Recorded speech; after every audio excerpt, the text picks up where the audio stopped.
My 6-year-old daughter clutched my hand in our minivan and whispered, "Mama, I'm scared. There's something under the seat." When I looked, I froze completely. What I found hidden there would lead to police reports, criminal charges, and the complete destruction of my ex-in-law's carefully constructed lives. But if my daughter hadn't been brave enough to tell me what she'd seen them do, I'd probably be in jail right now. This is that story. We call our minivan the bus. Not because it's actually a bus, but because when you have 4 kids, you stop pretending.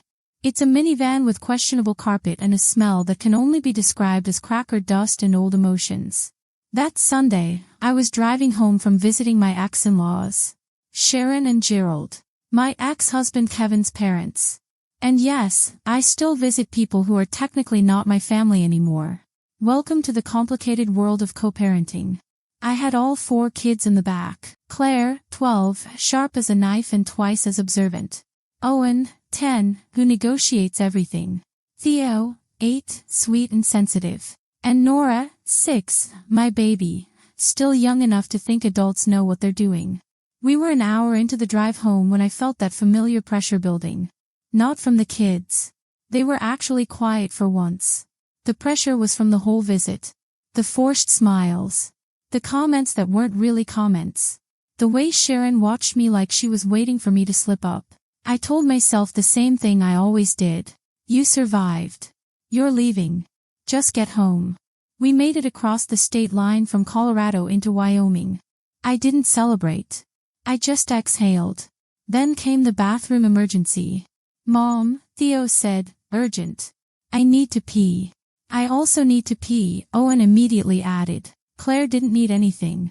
She just said, "We should stop now," like she was my manager. Nora whispered, "I don't like this." "What?" I asked. She shrugged. "I just don't." I pulled into a gas station that looked built specifically for people in crisis. Bright lights, too many windows, exhausted parents everywhere. Bathroom trip complete. Snacks acquired. Kids reassembled. We climbed back into the bus and I did my autopilot head count. Claire, Owen, Theo, Nora. Doors shut. That's when Nora reached forward and clutched my hand so hard it hurt. "Mama, I'm scared." My chest tightened. "Why?" She nodded toward the floor. "There's something under the seat." My brain tried to make it normal. A toy. A sock. But Nora's fingers didn't let go, so I didn't start the car. I turned and said softly, "Nobody move. Don't touch anything." Claire's head snapped up. "Just buckle," I said. "Now." I crouched between the rows and reached under Nora's seat. My fingers hit something that wasn't floor. A bag. Not dropped. Wedged up into the rails like someone had put it there on purpose. I pulled it out just enough to see it. Then I unzipped it. And I froze. I didn't scream. I didn't cry. I couldn't because my kids were watching. Because Nora was shaking. I zipped it shut with hands that didn't feel like mine and shoved it out of sight. Claire stared at me like she was memorizing my face. "What is it?" Owen whispered. "Nothing," I said too fast. "Nobody looks. Nobody touches." I smiled at them. Too bright. Too wrong. Seatbelts. Click. Then I got behind the wheel. "We're going home?" Nora asked. But I didn't drive forward. I pulled out of that gas station and turned the van around. Hard. Clean. Complete U-turn back toward Colorado. Not one more mile in the wrong direction. I drove fast enough to feel sweat under my hairline. Slow enough not to get pulled over.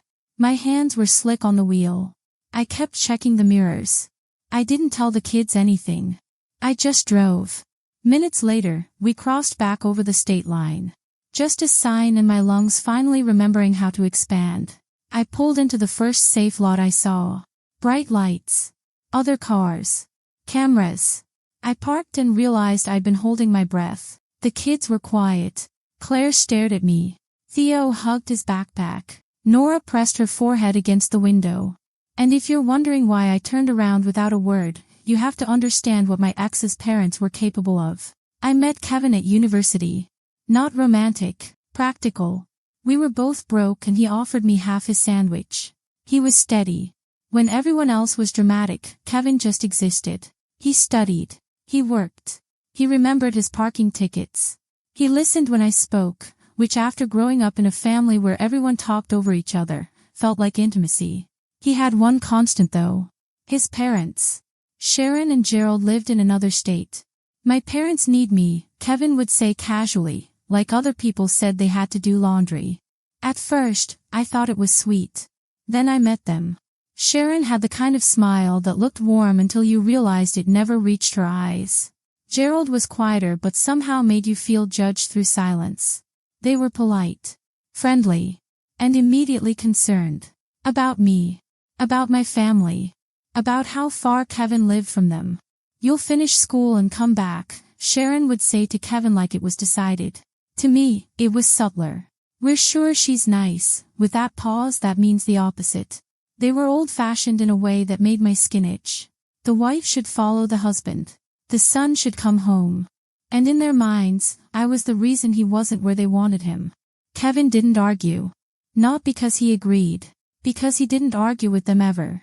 Peace was purchased with compliance. We got married anyway. Built a life. Jobs. Mortgage. A house that always needed something fixed. Then kids. 4 of them. Claire came first. Sharp, observant. Then Owen, who came out negotiating. Then Theo, my emotional barometer. Then Nora, my soft little shadow. Kevin was a great dad. Present. Patient. The kind who could braid hair while making pancakes. I thought we could handle the in-law problem. I thought love and distance would be enough. It wasn't. At first, it was small. A few hundred for a car repair. Help with a medical bill. Just until next month. Then it became constant. Same cycle. New crisis. Same expectation.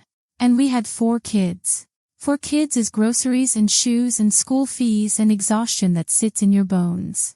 I pushed back. Not angrily. Just practically. We can't. Not like this. Kevin would sigh. They're my parents. The guilt in his voice made me feel like I was asking him to abandon an orphan. It wasn't just the money. Their needs always mattered more than ours. Our family felt like something Kevin maintained in between servicing theirs. Then the infidelity campaign began. To be clear, I never cheated. Ever. But my in-laws did everything to convince Kevin otherwise. It started with concern. We don't want to worry you, but... Sharon would say. Then it upgraded. They claimed someone saw me. A friend from church. A cousin who recognized my car. Always concrete enough to stick. Vague enough to be impossible to disprove. Kevin heard it again and again. Slowly, he changed. Who was that texting you? He'd say, smiling too casually. Where were you? Then came, my mom said. My dad said. Every suspicion had their fingerprints on it. I wasn't fighting with my husband. I was fighting with a committee. The breaking point wasn't a screaming match. It was worse. A quiet moment where Kevin looked at me like he didn't know me. Like I was a stranger in my own kitchen. If you'd just be honest, he said. I stood there with a dish towel in my hands, kids in the other room. I am honest, I said. He didn't say, I believe you. He said, my parents wouldn't lie. That was it. I couldn't live with someone who trusted his parents more than the woman raising his children.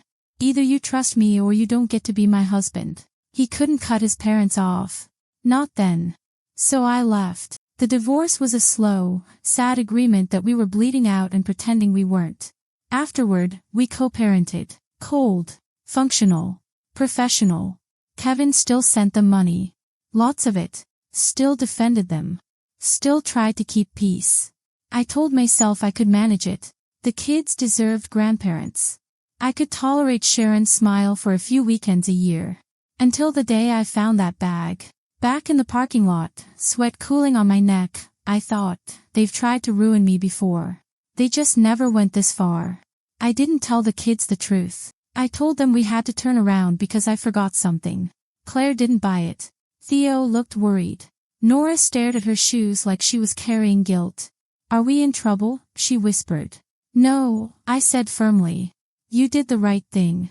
I waited until the boys were busy with snacks and Claire was staring out the window. Then I leaned back toward Nora. How did you know it was there? Her shoulders rose like she was bracing for a hit. "I saw Grandma," she whispered. My grip tightened on the wheel. She put it under my seat. She said it was a secret. Pause. Then quieter. "Grandpa said the police would take us." Something cold settled in my chest. I nodded like I was calm.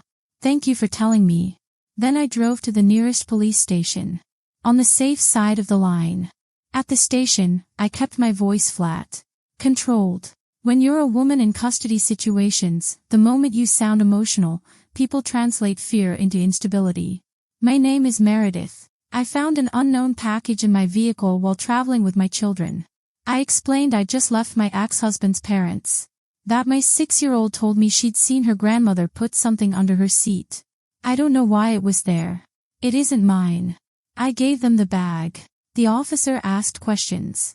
"Where were you traveling from? When did you notice it? Did you touch anything inside?" No. Then carefully, "Do you know what it is?" I stared at his badge. THC edibles. Not loose weed. Sealed packaging. Branded. Perfectly legal to buy in Colorado where Sharon and Gerald live. Very much not legal in Wyoming. That's when it clicked. This wasn't an accident. This was a setup. They knew where I was driving. They knew I'd crossed that line with my kids in the car. If those edibles had still been under Nora's seat when I got stopped, it wouldn't have mattered that I didn't buy them, didn't want them, didn't know they were there. It would have been in my vehicle. With my children. I didn't know their endgame. Whether they planned to call it in. Whether they were counting on a random stop. Whether they just wanted it hanging over my head. But they didn't put it there for fun. The officer's eyes sharpened. "Okay," he said, tone shifting to seriousness. They took my statement. Logged it. Gave me a report number. Paper trail.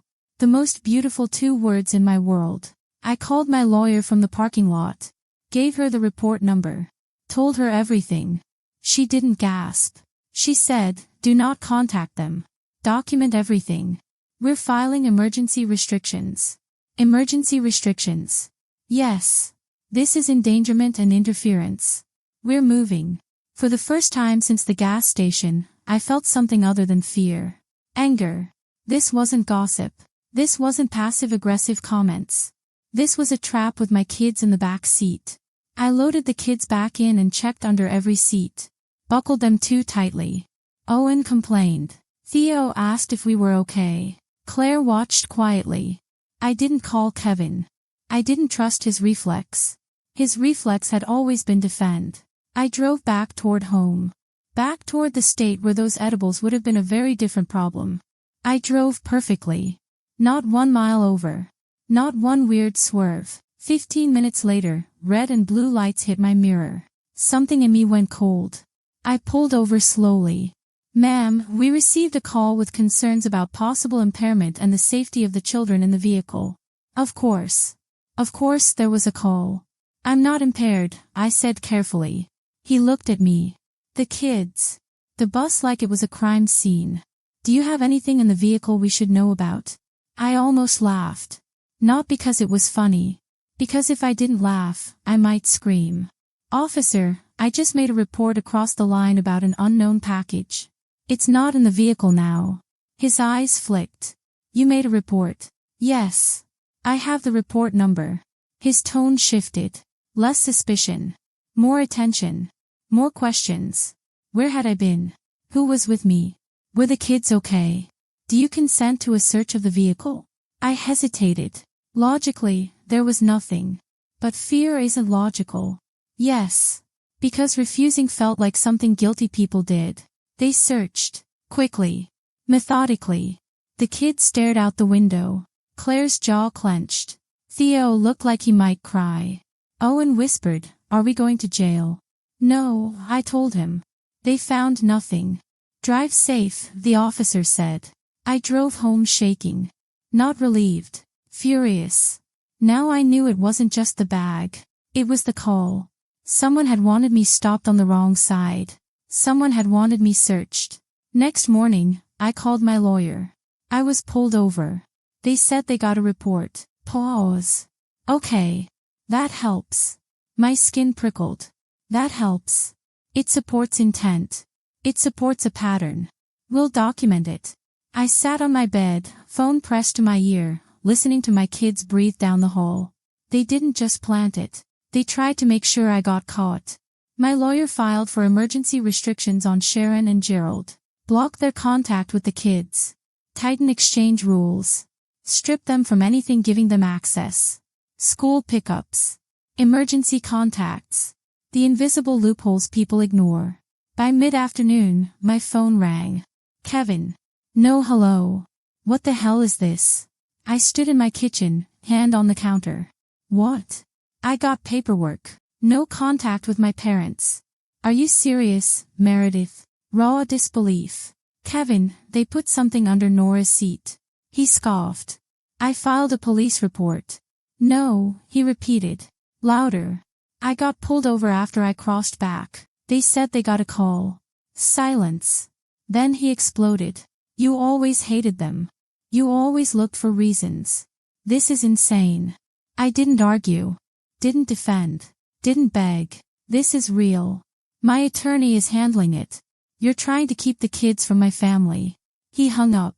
Mid-sentence. I stared at my phone. One cold thought. What if he's part of it? Then another. That anger sounded too real to be coordinated. I went back to mother mode. Lunches. Homework. Owen's missing shoe. That night, Theo asked softly, is Grandma mad? My heart cracked. You're safe. That's all you need to know. After bedtime, I messaged my lawyer. Kevin called. Angry. Documenting. Then silence. Days where nothing happened. No texts. No calls. Just the feeling of being watched. I thought maybe it was over. Then 3 days later, a knock at my door. Kevin stood there. Pale. Like he hadn't slept. Like someone had rearranged his beliefs. What do you want? He didn't argue. Didn't accuse. He held out a piece of paper. A printout. Meredith. His voice sounded wrong. Too quiet. I went to their house. I didn't move. I asked them straight. He swallowed. They tried to justify it. My heartbeat slammed once. I have access to their accounts. I've been paying things for years. I know their login. Of course he did. I checked their purchase history. He pointed to a line. Date. Product. Brand. Quantity. Location. All matching. They bought it. Right before your visit. I took the paper. Then pulled out my phone. The photo from the police station. Just the corner of the packaging. I compared them. Same branding. Same type. Same confirmation reality was real. They admitted it. He nodded. They said they were trying to protect the kids. A laugh almost came out. Not because it was funny. Because it was obscene.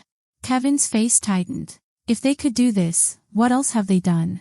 He looked at me like he was seeing our whole marriage in reverse. The money fights. The accusations. The committee. I believed them. For years. He stood there, pale and wrecked. I'm done. I'm done with them. I didn't know what to say. He looked like a man who just realized his parents weren't safe people. I can't fund them. I can't protect them. I can't let them near the kids. Then he walked back to his car like he couldn't stay another second. I closed the door. Stood in the quiet. The fight had changed shape. And somewhere deep, under the fear, something else started to rise. Relief. 6 months later, Sharon and Gerald don't play grandparents anymore. The DA charged them with tampering with physical evidence and false reporting. They took a plea. 18 months probation. 200 hours community service. $2,500 in fines. And a no-contact order covering me and the kids. Kevin filed his own motion. The judge signed it. No unsupervised contact. Removed from school pickups. All emergency lists. Kevin apologized the way I'd needed for years. Not, I'm sorry you felt that way. Not, my parents meant well. Just, I believed them over you. He asked if we could try again. I told him the truth. I forgive you. But I'm not rebuilding the marriage. Forgiveness doesn't always mean going back. Sometimes it means finally standing in the same room without bleeding. We did our oldest's birthday together. Same room. No tension. No fights. The kids noticed. They stopped asking who was mad at who. When Kevin cut them off financially, they couldn't keep the lifestyle. Sharon and Gerald sold the house and moved into a small rental. We're not together, but we're finally allies. So tell me, did I go too far? Or not far enough? Thanks for listening, and if this story resonates with you, don't forget to comment and subscribe for more stories about family betrayal, survival, and finding your voice when everyone tries to silence you. Sometimes the people who claim to love you most are the ones willing to destroy you to get what they want.